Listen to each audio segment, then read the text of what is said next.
Before clear water was discovered, everybody harvested water from the hollows of cane in the forest. This water had a reddish tint and colored the food it was cooked in. In such times lived two brothers, Yemsumpirong and Sempirong, who worked side by side in the fields. When they were hard at work, the younger brother was inclined to listen to the calls of birds that came floating to them in the air.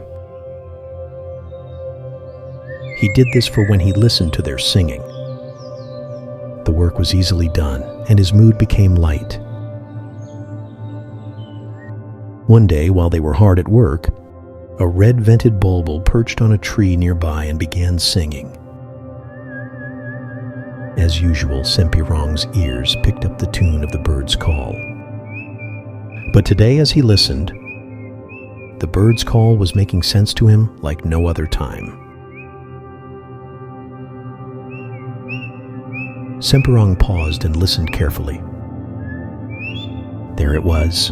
The bird's call was meaning something.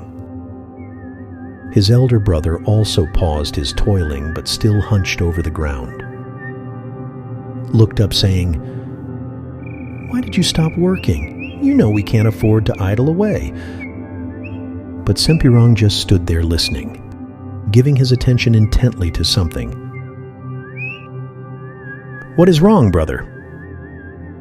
Yemsumpirong asked again. "Listen," Sempirong said, his eyes bright with excitement.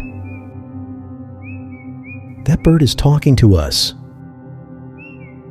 Yemsumpirong looked at his younger brother with some resignation and resumed weeding the ground in quick movements, the weeder making a scratchy sound as it broke up the soil. He knew his brother, a dreamer, his mind always far away somewhere. "Okay, so what is that bulbul saying? What is it telling you exactly?" he asked half-jokingly. "Listen," said Sempirong excitedly. So Yemsumpirong stood up and listened. He heard the bird call. "So what? It doesn't sound like anything special to me. Come on, let's finish up the work." But Sempirong held him back, saying, "Just listen, brother, listen." Yemsumpirong stood up and trained his ears to the bird's call. And it was true. "What?" he asked in surprise. His younger brother smiled widely. "Yes, listen again." And then they both heard the bird say, "Yemsumpirong Sempirong, Longku Kiong." Yemsumpirong looked at his brother with eyes opened wide in surprise. They listened again, and the bird said it again. "Yemsumpirong Sempirong Longku Kiong." Sempirong almost shouted, "Do you know what that bird has just said, brother? That bulbul is calling out our names and is telling us there is water in the rocks. Come, let's go find it." Just then the bird flew off from the tree. The brothers looked at each other and at the same time dropped their weeders and ran after the bird. And as if it was waiting for them to catch up, the bird stopped every now and then. It led the brothers among the trees and through a bamboo grove. And suddenly the two brothers saw that the hill sloping down opposite them was rocky, instead of green with plants. They came across a rock, but this rock looked different. Its surface was full of small holes. Yemsumpirong and Sempirong ran the short distance down to the rock, and seeing clear water pooled in the holes, they sat there looking at each other, grinning widely from ear to ear. From then on, Yemsumpirong and Sempirong got all their water from the small pools in the rock. They drank it and cooked and washed up with it, but kept their find a secret from the others in the village. However, one day after doing some community work, cutting the jungle and clearing the walking trail to the fields, when the brothers sat down with the others to eat, one of the men suddenly asked, "What water do you cook your rice in?" Startled, Yimsumphirong answered, "Why, as usual with the water we always use." The next day, too, when they took out their lunch packs to eat, all the men looked at their rice, read from the cane water they used, and then looked at the brothers' rice, white as uncooked rice. One man straight away said, "No, it can't be the same water. How come your rice is so white?"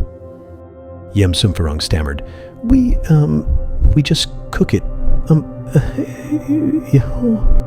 Semphirong finished off the sentence, the same way as always. At this, all the other men protested. "No, you two are hiding something from us. Tell us, what water do you use for your cooking? Tell us, tell us." But Yimsumphirong and Semphirong just kept quiet, silently eating even as the others badgered them for information. But the brothers themselves placed leaf packs of rice husks in the carrying basket of their water containers. And when they went to fetch water, the others saw the rice husk trail and followed them. And when the others saw the small pools containing clear water, they were elated and whooped with joy. Yimsumphirong and Semphirong then told them about the bird, and how it called out their names and showed them the way to the water. That evening, the villagers slaughtered their fattest pig and celebrated a grand feast, cooking for the first time with clear water. And because it was the brothers who first found the water well, they named it Yimsumphirong Chupong.